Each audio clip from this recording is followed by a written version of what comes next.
the sun in the stars tonight. So watch me bring the fire, set the night light. Shoes on, get up in the morning, cup of milk, let's rock and roll. I was just suddenly illuminated by beautiful. You're always glowing. God shining his love on it. Maybe that was because of your dad and the. That was Jesus. That was Jesus. Jesus was like, "Thank you for talking about queer fiction." Yeah, evidence. I mean, Jesus was probably queer, and we recorded it, so it's recorded evidence that Jesus approves of queer romance and your romance specifically. So, I don't need to promote Red, Violet, and Royal Blue more than it's already been promoted, but I will. That's story, yeah. I will say that the reason. So first of all, I think it's important to know that, like 50 Shades of Grey, this was originally fan fiction, right? So like this book was fan fiction and then was turned into a novel, and was acquired by a major press, which then actually spent a lot of money to promote it. And that is what guaranteed it the sales that it got. What? 50 Shades was fan fiction? Yes, it was. Of what? It was Twilight fan fiction. Did you not know 50 Shades of? How did you not know that? That's like really widely known knowledge. I just live under the electric blanket behind me, and I don't have any connection to the real world whatsoever, except when Jesus shines a light down through the window. I am sorry to bring you that revelation later. I'll process that later. I'm sorry to bring you that revelation because I really wish that a book that was formerly fan fiction, like that if they were going to pick a book that was formerly fan fiction and that was also about kink, they could have picked like literally millions of other stories that would have been way better. But for whatever reason, they picked this one out of the pile. And it was a random, amazing success, but it is so many things are coming together. I always say to students, I'm like, I don't care what you're reading, as long as you're reading. Yeah, you love sparkly vampires, go for it. And so like I do the blanket encouragement of like anything you want to read, anything you want to write, it's all valid. I love it so much. Yeah. And then there's like this nagging little snob voice in the back of my mind that's like, oh my God, Twilight was such garbage. And then like another voice from the other side that's like, so is 50 Shades of Grey. You'll never get that time back from exploring them even a little bit. But those two voices were talking about fan fiction of the original, which I had them in the same category of background voice in my mind and did not know that one inspired the other. I want to rein that in a little bit though, because I think that the problem with that way of thinking is that then it's like you're saying that fan fiction is trash, like in the sense of I love trash.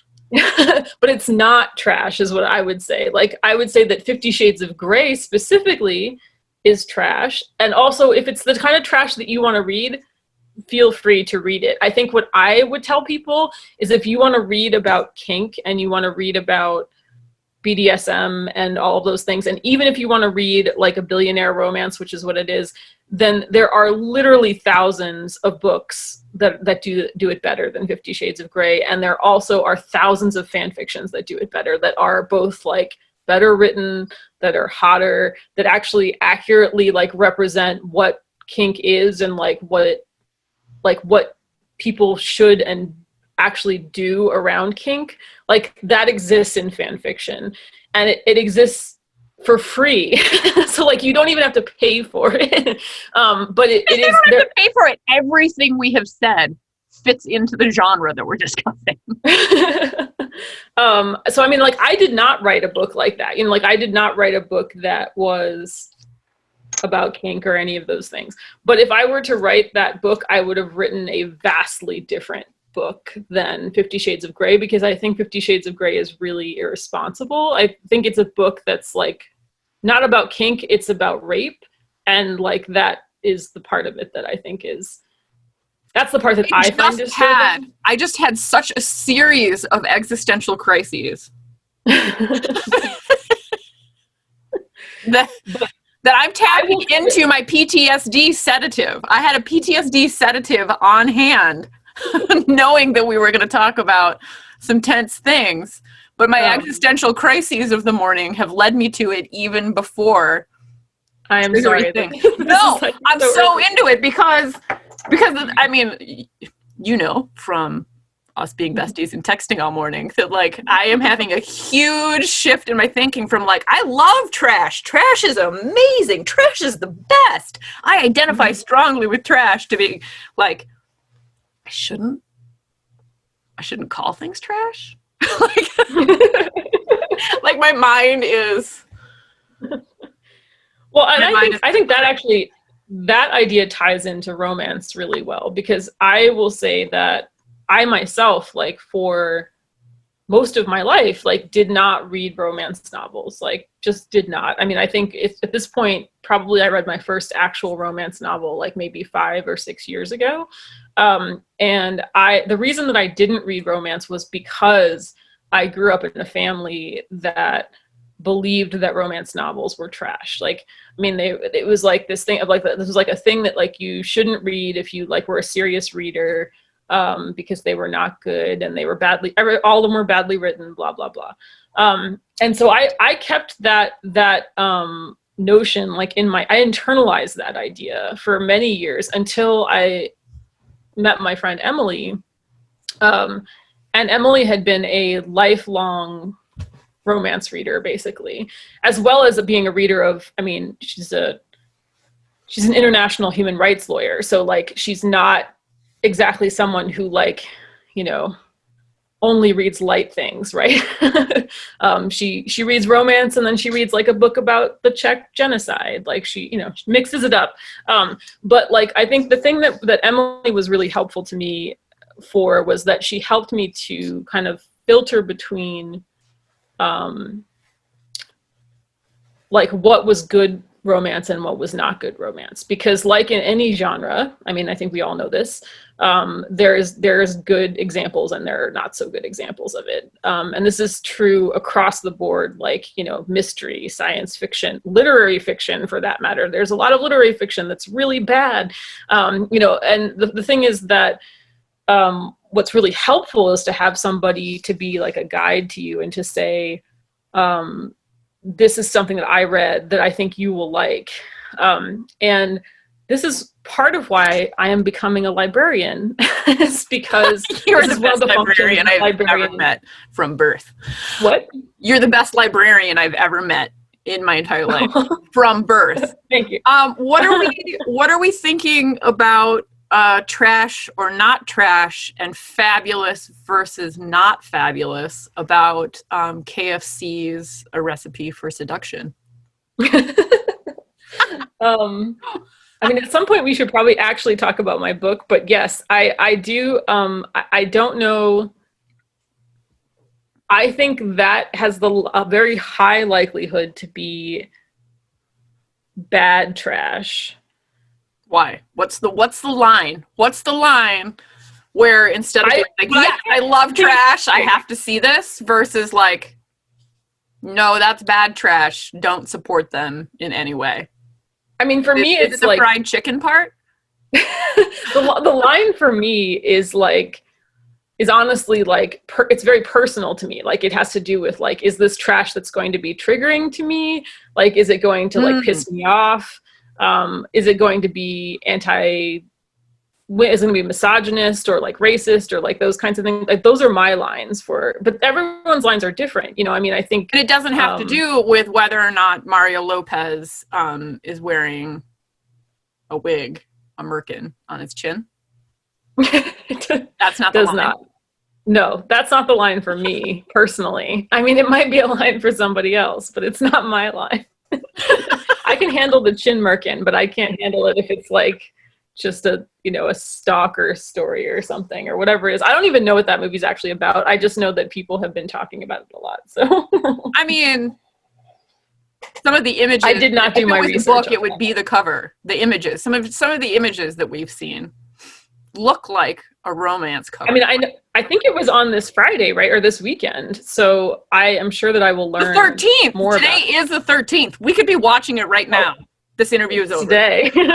I could not be watching it, I don't think. I don't think I have access to Lifetime, but yes. Do I? I don't know. Or Hallmark or whatever channel it's on. So anyway. but to get back to your book, I have millions of questions. I have millions of questions. Yes, please, go ahead. A lot of them we've already touched on, right? That you were saying that sweet and spicy and balancing all the different flavors is important, and that you do like sweetness. And one of my questions was, if humans are basically garbage, why do you stick with romance and writing happy endings? Like, if humans are such a dumpster fire as a species, like, do you feel like it's because we already have so much of the dumpster fire that you're like, you know what? Let's balance that profile. Let's make a fusion. I need to toss us some sweetness and do it in a way that elevates typically marginalized communities. This is a very weighted question, like the way that you have asked it. I was just talking about dumpster fires. You're making a lot of assumptions here. I also having another follow-up to the existential crisis now, because I just talked about trash again in dumpster fire. Humans as a species are a dumpster fire. I do not think that humans as a species are a dumpster fire. So that is probably like the number one thing I would say. I don't actually believe that. I think some humans are a dumpster fire. I think that our world is in a extremely both like pivotal and horrible moment right now. So there's like a basic optimism that carries you into romance, that like your general optimism about humans is like, so I'm going to give some happy endings. I'm going to make things sweet and slow and seductive and fusion without being about fried chicken, so that I mean, this could totally be about fried chicken, by the way. The Koreans make really good fried chicken. Oh, I know. It is in fact called KFC. Does the Korean main character, Jeonseo, does he come about because BTS is Korean? Is that how you arrived at his character being Korean? Is because BTS is Korean and they gave you an excellent character, I would say that was character perspective to leap off from. Yeah, I mean, I think so. A couple of things about Jeonseo, because I think that one thing that I realized in thinking about that character just before we did this interview is that in some ways I don't think I've ever written a character that's been closer to myself than Jeonseo. But that said, yes, like I think that my window into Korean culture was for sure BTS, which I think is true for many, many people in the West, like that have kind of gotten into it through BTS or through K-pop. Also, like for me, through K-drama, because that was like another aspect of it. But yeah, I mean, I think that was like originally one of the reasons that I wanted to write this particular story was because within a lot of the materials and things that the videos, everything that BTS puts out there, they eat a lot. Like they eat a lot. They eat Korean food a lot. They talk about food a lot. They're very committed to Korean food, like as like a form of identity. And also, I mean, like when they go to other places, they seek out Korean food. So like they love being in LA, for example, which is another piece of this, like is the LA piece. Defend the story, LA, obviously, like the fan fiction was not set in LA.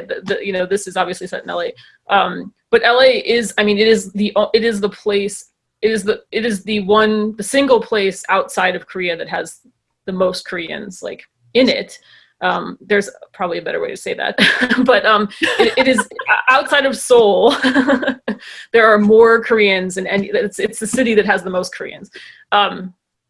So once I set it in LA, originally I thought about changing that aspect of it. Like I thought maybe, because I did change, Nick, for example, like was not Italian like before. Yeah, that was going to be the follow-up question, is if the Korean character as Jeonseo was just a great character development because you already knew the character so well and it's so similar to Pieces of You, which all writers do, then how did you decide how to make such a diverse cast of characters in the book?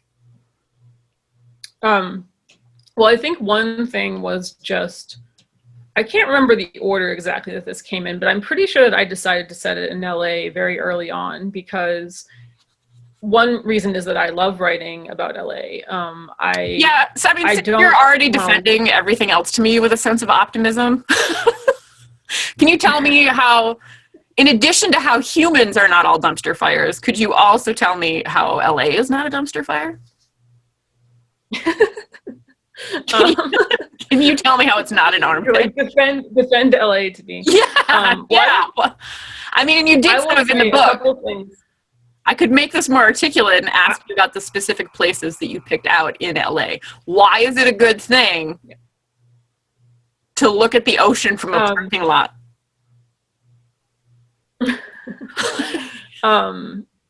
Well, you have to let me answer one of these questions before you can give me more questions. No, I have more. Do you want me to answer the question? I guess I proceed with one of the questions. Yes. So what I will say about LA is that living in San Francisco, I went to LA quite a bit, mostly to visit friends that I had in LA. And then when I was editing this book, I took a trip. It was about a year ago, a little over a year ago. It was actually the last time I was on a plane, where I flew to LA specifically to do research for this book. Because I had never been to Koreatown before. There were a lot of places I had never been to, and I wanted to write about them, but wanted to have actually gone to them. And I decided LA because it made the most sense in terms of a lot of things. One was Junseo and his family, the sort of community that he was a part of, and his kind of immigrant story made the most sense in the LA context. I also wanted to write about a city where it would be very believable that a lot of people had come there from other places to pursue things related to the arts. I mean, like, that could have been New York, obviously, but New York is so well documented, so well written about. I just didn't really feel like writing about New York. It just didn't appeal to me. So I think that it was the combination of, in my mind, when I changed the characters and I said, okay, I think Nick is going to be from Philadelphia, which was my second kind of piece. I was like, where would Nick have gone if he wanted to have a career in music, but specifically if he wanted to have a career in music production? And for that, I was like, it would have been LA, because LA is still the center of the music industry as far as music production goes. New York obviously also has lots of things related to that, but LA is that city. I also think I relate to writing about LA because I grew up in DC, and DC is, as I think it was Jon Stewart said, DC is like LA for ugly people. It's basically it's basically the same city. You have a lot of people who are very powerful, enormous kind of networks of patriarchal power, essentially, centered in one place. And then you have many, many young people flooding to that place in order to kind of get a piece of that power. So I think for me, it felt like if I was going to write about any city that was going to feel more familiar to me, given that I've never actually lived in LA, it was going to be LA, because it was so similar to the kind of culture of DC, of you have the culture of the people who are from there and who grow up there. But then you also have this culture superimposed, this industry culture, the industry town kind of aspect of it, that is you have this huge industry of people that are specifically there to do one thing. Right. And they pull people from all over the world to do that. And that one of the big strengths of LA is that it is so diverse, Yes. which led you to make a like wonderfully diverse cast of characters for your book, right? Like, so part of how you did this was, I love LA because it's I'm now diverse. also in a weirder light. You're always glowing. You can't avoid glowing. You can't avoid sparkle. I have a very You're a sunny vampire. office. You are a vampire, and this is fan fiction of Twilight. The whole thing. This I whole just don't thing. want it to be like weird light on my face, but it's actually the virtue of my office is that it has really beautiful light in it. It's one of the things I like about it the best. But it Just accept that you're a unicorn. One of my fidgets is a unicorn. Just accept that you have sparkle. Just accept the sparkle. Okay, hold on. I'm gonna transpose this. You can accept human beings as not a dumpster fire, and I can accept. Oh, Kimchi pillow. what is that? What is a it? pillowcase with kimchi on it that was given to me by a very close friend. I like that you clutch it to your bosom. Yes. That feels important. Hold on. Look, there's even a unicorn in your shirt. Just experience the sparkles. Accept the sparkles like you optimistically accept human beings. We're gonna put me in front of my fancy bookshelves. This is probably where I should have done this all along because this is the best.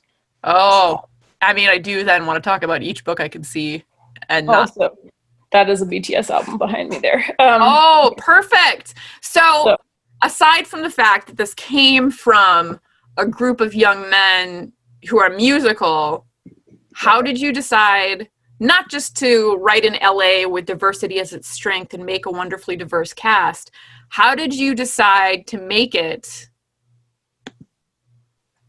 so focused on male identified characters? Does that mostly come from BTS?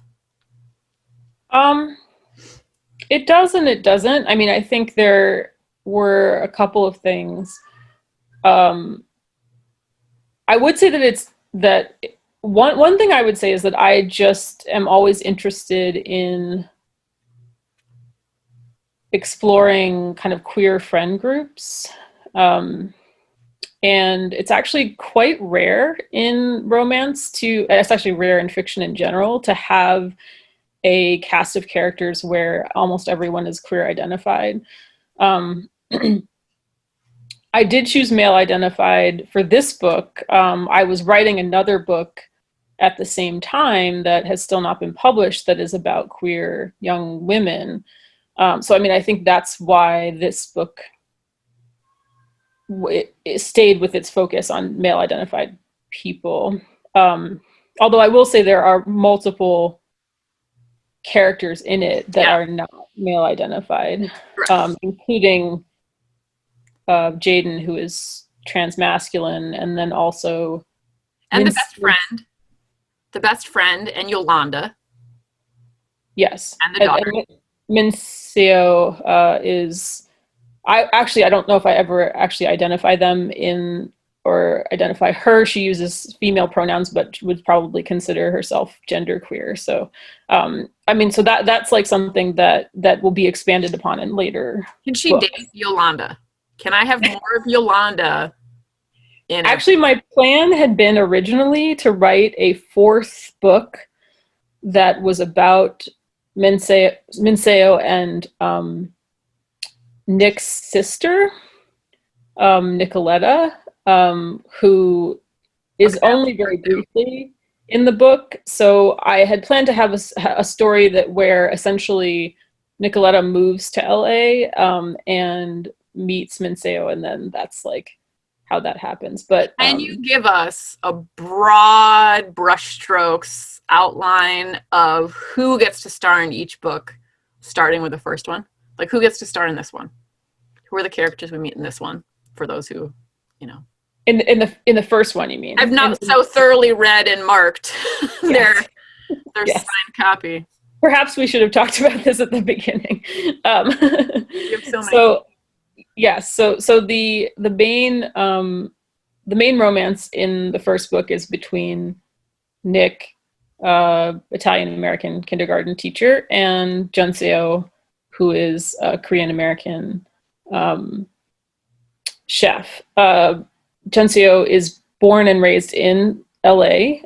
His parents, so he's second generation, I guess, immigrant. His parents came directly from Korea. Um, Nick is born and raised in South Philadelphia.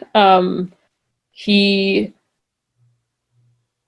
is essentially like, what's the right word for this? Like, it was a very big deal for him to move to LA, because his family very much is the kind of family where they just like do not leave Philadelphia, and did not want him to leave Philadelphia. But he did. He left for a number of reasons. One being the idea of trying to get a music career, just trying to start a music career. And because he got into UCLA for music production, which is probably the best school in the country for that. But also, he left, I think, because he had very complicated feelings related to his own family, because he grew up in an abusive household, and his father was abusive to his mother. And even though his mother did eventually kick his father out, he still had a lot of issues related to that and sort of wanted to start fresh, which I think is true of a lot of people who move cross country. Before you tell us maybe the vague outline of the books, can you include it in your description of the romance in the first book? Tell us how involved trauma is to their romance. Yeah. So that so that element is true for Nick, who is still, I mean, in the way that I think we are always processing, our trauma, like it's a lifelong process, is definitely still processing his own childhood trauma around being a survivor of abuse, and also just having grown up adjacent to an abuser, and a lot of guilt related to not being able to kind of save his own mother, and to stand up to his father in the way that he wished that he could have, even though he was a kid. So it was not exactly easy to do. And then for Junseo, he didn't have that kind of childhood trauma at all. I mean, he actually, although he grew up with a father who was quite distant, I always joke that like the fathers in my books are like 99% of the time are terrible, which is like really strange. Because my own father is fantastic and like is a wonderful father, and not at all a distant father, any of those things. But sometimes I think that part of the reason that I write about that in fiction is because that to me is like one of the most traumatic things that you could have, would be to have a parent who was distant in that way, because I didn't have that. Like so like the imagining the opposite of that is very scary to me. Like, I mean, also, we're more comfortable villainizing dudes than we are making things misogynist by accident. I think that's true. Yeah. I mean, I think it's interesting because in the book that I will get to this if I ever talk about the second book, but in the second book, the mother is much more the quote unquote problem, like in the book. And that is hard to write about. I think it's hard to write about women who traumatize their children. It's just, and we worry about like if the pendulum has not, is supposed to swing both ways, and it's always been blaming women and blaming mothers. How do we write a character who is female and traumatizing children without stepping into the classic villainizing of women, especially right. Women of marginalized experiences as the villain? Exactly. I think that you have to be very careful about that. And so in Junseo's case, his trauma is sort of more, I guess you could say, quote unquote, recent, in the sense that he had a very difficult, abusive relationship with his husband, who then left him with at the time, I guess, 2-year-old baby. I think the thing about writing about that type of, so the difference I think with Nick is that Nick is, well, there's many differences obviously, but with Nick's parents, that was a physically abusive as well as like emotionally abusive relationship, and Junseo's relationship was not as much physically abusive, although you could argue that it's always like in some sense physically abusive because everything is tied together. You know, like the way that our emotions create physical feelings. So, but in terms of like he didn't have a lot of like visible, like he didn't have a partner who was beating him up like on the regular, and so like you couldn't necessarily see what was going on in that way. And he kept specifically to give voice to non-classic abuse scenarios where you don't see somebody of low economic status with a black eye. Yeah, I mean, I think I think that that's a huge population of people that are not talked about as much. I mean, I think another example of a book that I read this year that I thought was really powerful in this way was Carmen Maria Machado's book, In the Dream House, her memoir. She writes about, she writes specifically about a lesbian relationship, which is also something that's not talked about very much. But she's also writing about a relationship where the abuse was predominantly emotional and like verbal abuse, and was not very often physical. It occasionally was physical, but it wasn't the main thing. But I mean, the way that she writes about it is equally as traumatizing. And I think also the other element of that is that sometimes relationships that aren't physically abusive can go on for even longer because people don't know what's going on and thus don't intervene in the same way that they might if they actually see that somebody is being physically abused. And the characters, different kinds of trauma, even though their trauma was different, was the history of trauma very involved in the romance for both characters, despite being different kinds of romance that happened or trauma that happened at different times of life? Yeah, I think it was important because I think that both of them had resistance to intimacy and to intimate relationships as a result of what they'd been through, essentially. Like both of them had a very hard time trusting people to be, I don't know, to be careful with them, I guess I would say. Like, you know, I think they have a hard time feeling safe around other people. And particularly in a romantic context, I think, so for Junseo, I think that he had basically just been like, well, I have this child to raise, I have these businesses to run, like I'm going to focus all my energy on that, and I'm not going to really focus on romance because I'm not very good at that anyway. And then for Nick, he was kind of more like just never totally invested in any of the relationships that he got into. I mean, he would get into relationships, but they wouldn't be like they wouldn't ever get to a level that was like very intimate before. I mean, he would just basically just kind of like bow out of them before they got to that point because he was avoiding kind of that kind of, because he'd never really seen that kind of intimacy reflected in his own home life. Like it was pretty much like his sort of first model for what relationships were like was so negative. So he just was kind of like, you know, I just don't need to, I just won't do that. As you move through the books, and who gets the next book, and do they all have, will we watch all of them get to process not just a potential new relationship and romance? Will we get to watch all of them process their own histories with and without trauma?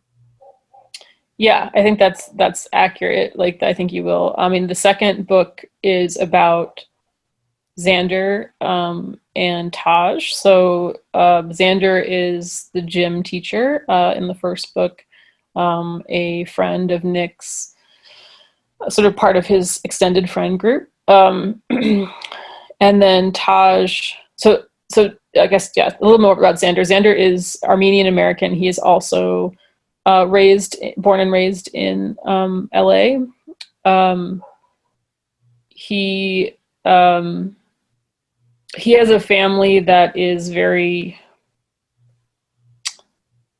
like not good at talking about feelings, let's just say. But they're not really abusive in any way or anything like that. They're actually kind of variably supportive of him. He's always been kind of like the underachiever in the family. Like he became a gym teacher. Like his older brother is a lawyer, and like his sister is also like really high achieving. So like he definitely has this kind of inferiority complex related to his own to how, you know, what he's sort of chosen to do in life. The sort of main relationship in his life, the sort of most impactful relationship in his life, is with his uncle, who actually died a couple of years, or let's see, like maybe 3 years before the book starts, 3 or 4 years before the book starts. Xander is the youngest of all of them, so he's like 24 or 25. And so he's really struggling to process that loss. I don't think I will spoil more about that, but that's a lot of like what he's dealing with. And then Taj is Mexican American. He is also born and raised in LA, but raised in a very different part of LA, in Echo Park, by his mother. Single mother, and he has an older brother as well. He's quite a bit older than Xander, so he's like in his mid-30s, and he has a lot of issues related to intimacy as well, just because he has basically spent most of his life being the primary caretaker for his mother, who has pretty severe mental illness. And in some ways that relationship has always had to be his highest priority. So it's made it difficult sometimes for him to actually have more energy to invest like in other relationships. He's also a music producer. In the first book, he is quite important in getting Nick's stuff in front of a larger audience, I guess. So he's a very successful music producer. He's at the very beginning of the second book, he's just been promoted to a very high level position. Kick out, kick the drum, rolling on like a rolling stone. Sing song when I'm walking home, jump up to the top of the brown.